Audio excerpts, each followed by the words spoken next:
This is how seniors should drink coffee to prevent diabetes and control blood sugar. It may seem like a simple, everyday ritual, a comforting, warm beverage to start the day, or a midday pick-me-up, but your daily coffee routine could hold a surprising secret to naturally managing your blood sugar levels. Before you take your next sip, there's a crucial detail about this common drink that has the potential to significantly impact your health, especially as we age.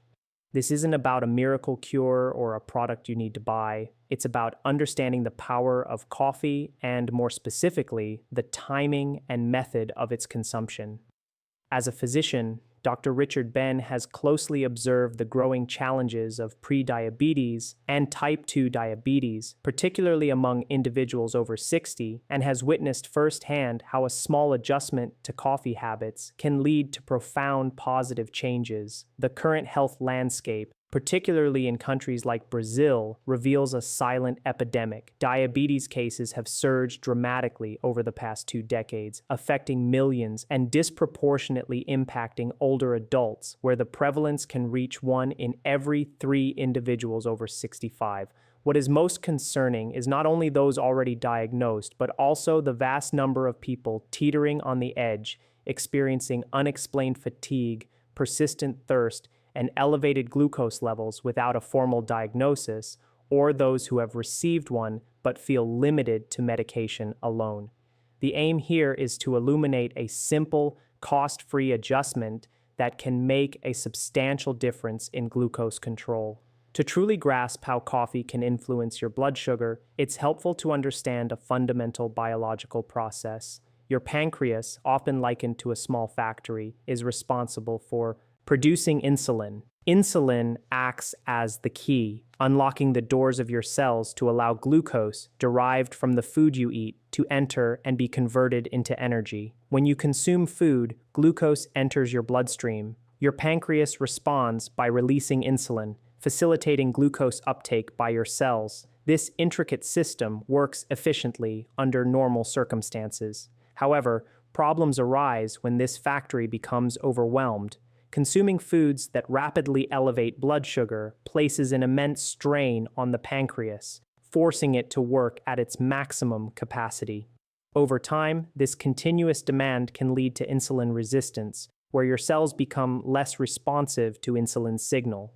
Consequently, the pancreas must produce even more insulin to achieve the same effect, a state that ultimately paves the way for type 2 diabetes.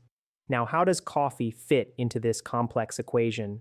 Coffee is a remarkable beverage, rich in hundreds of bioactive compounds. Among these, 2 are particularly significant from a scientific standpoint: chlorogenic acid and trigonelline. Imagine these compounds as diligent traffic controllers within your digestive system. When coffee is consumed before a meal, these compounds effectively slow down and regulate the absorption of sugar from the food you ingest. Instead of experiencing a sharp, overwhelming surge of glucose into your bloodstream, you benefit from a more gradual and manageable influx, which your pancreas can handle with much less stress. Compelling research, including a large-scale study published in Diabetes Care involving over 1 million participants, has indicated a significant association between regular coffee consumption and a reduced risk of developing type 2 diabetes.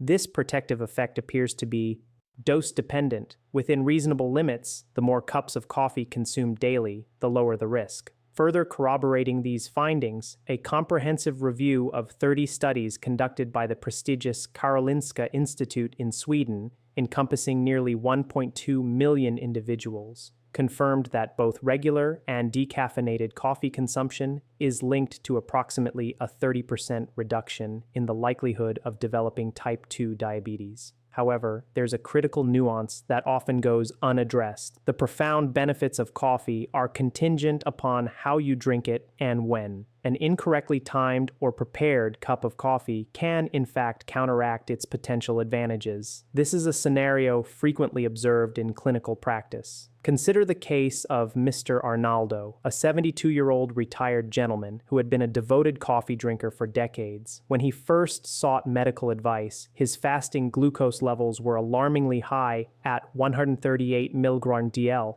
and his HbA1c, a measure of average blood sugar over 3 months, was 7.1%, significantly above the recommended range. He expressed confusion, believing he was following a healthy lifestyle, including daily coffee consumption and regular exercise. Upon delving into his specific coffee routine, the underlying issues became apparent. Mr. Arnaldo's day began with a large cup of strong black coffee immediately upon waking, before any food was consumed. He then repeated this habit in the afternoon, often accompanied by a sweet biscuit, and sometimes even had a third cup before bed, believing it aided relaxation. These three practices represent common pitfalls that can undermine the health benefits of coffee. The first major mistake, and perhaps the most detrimental, is consuming coffee on an empty stomach shortly after waking. During the overnight fasting period, your body naturally experiences elevated levels of cortisol, a stress hormone that signals the liver to release stored glucose into the bloodstream to provide energy for the day. This is a normal physiological response. However, caffeine in coffee can amplify this effect, further stimulating the adrenal glands and leading to a greater release of adrenaline and, consequently, more glucose from the liver. This occurs before you've even consumed any food, resulting in a pre-breakfast blood sugar spike of 20 to 40 mg/dl, as confirmed by continuous glucose monitoring studies.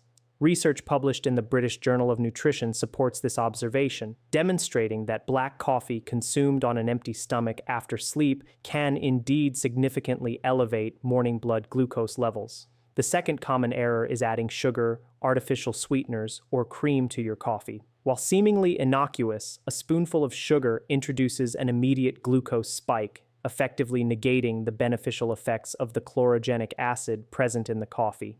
It's akin to trying to extinguish a fire while simultaneously dousing it with gasoline. The allure of artificial sweeteners as a sugar-free alternative is also problematic. Emerging research, including a 2021 study in the journal Nutrition, suggests that artificial sweeteners like aspartame and sucralose can negatively alter the gut microbiota, the complex community of bacteria in your intestines crucial for glucose metabolism, potentially harming long-term blood sugar control. Furthermore, a significant study published in the American Journal of Clinical Nutrition by Harvard researchers in early 2025, analyzing data from 3 large American cohorts, found that while coffee consumed without additives was associated with a 10% reduction in diabetes risk per daily cup, this protective effect diminished considerably when sugar was added. The practical takeaway is clear. Eliminating sugar from your coffee, though a simple step, can yield powerful results. The third mistake involves consuming coffee late in the afternoon or in the evening. Caffeine has a half-life of approximately 5 to 6 hours, meaning that a significant portion of it remains in your system long after consumption. Drinking coffee at 3 p.m., for example, can leave half of the caffeine circulating in your body by 8 p.m. This persistent presence of caffeine elevates cortisol levels and disrupts deep sleep. Quality sleep is paramount for the body's regulation of glucose metabolism. Therefore, poor sleep directly contributes to uncontrolled blood sugar, creating a detrimental cycle. When Mr. Arnaldo's coffee routine was adjusted to address these 3 critical errors by delaying his morning coffee, removing the sugar and biscuits, and avoiding late-day consumption, the results were remarkable. Within just 8 weeks, his fasting glucose dropped from 138 to 112 mg/dl, and his HbA1c improved from 7.1% to 6.6%. This improvement was achieved without any changes to his medication, without drastic dietary overhauls, and without an intensified exercise regimen, solely through modifying his coffee habits. Now let's explore how to optimize your coffee consumption to harness its proven health benefits. This involves strategically timing your coffee intake and ensuring it's prepared correctly. The first optimal moment for coffee is during breakfast, but not as the very first thing you do upon waking. Upon rising, begin by drinking a glass of water and wait for 30 to 60 minutes. During this waiting period, consume a meal that includes a source of protein, such as scrambled eggs, a slice of cheese, or plain, unsweetened yogurt. Protein intake is vital because it helps buffer the impact of caffeine on cortisol levels and provides essential amino acids that the liver utilizes more effectively. This strategy prevents the unnecessary glucose release into the bloodstream triggered by elevated cortisol. Research published in the Journal of Clinical Endocrinology has demonstrated that consuming protein before carbohydrates and caffeine can significantly reduce post-meal glucose spikes. To further enhance these benefits, consider adding half a teaspoon of cinnamon powder to your coffee. Cinnamon contains compounds that can partially mimic insulin's action, assisting cells in absorbing glucose. A review of studies in the journal Nutrients indicates that regular cinnamon consumption may contribute to a modest reduction in fasting glucose levels, serving as a valuable natural ally. The second opportune moment for coffee is before lunch. This is a less commonly known but highly effective strategy. Approximately 20 to 30 minutes prior to your main meal, drink a small cup of plain black coffee without any added sugar or sweetener. The chlorogenic acid present in the coffee will then act as that crucial traffic controller, slowing down the absorption of sugars from the food you are about to eat. This moderation of the post-meal glucose surge is particularly important, as these spikes are significant contributors to the development of type 2 diabetes. A study conducted by researchers at Brigham and Women's Hospital, affiliated with Harvard Medical School and published in Diabetes Care, provided compelling evidence that coffee components, specifically chlorogenic acid and trigonelline, can substantially lower glucose and insulin concentrations within the first 15 minutes after carbohydrate consumption compared to a placebo. This effect is real, measurable, and can be leveraged without any additional cost. The third strategic moment for coffee consumption is after engaging in physical exercise. If you incorporate activities like walking or any form of physical activity into your routine, pay close attention to this timing. Within 30 minutes of completing your workout or walk, drink a cup of plain coffee.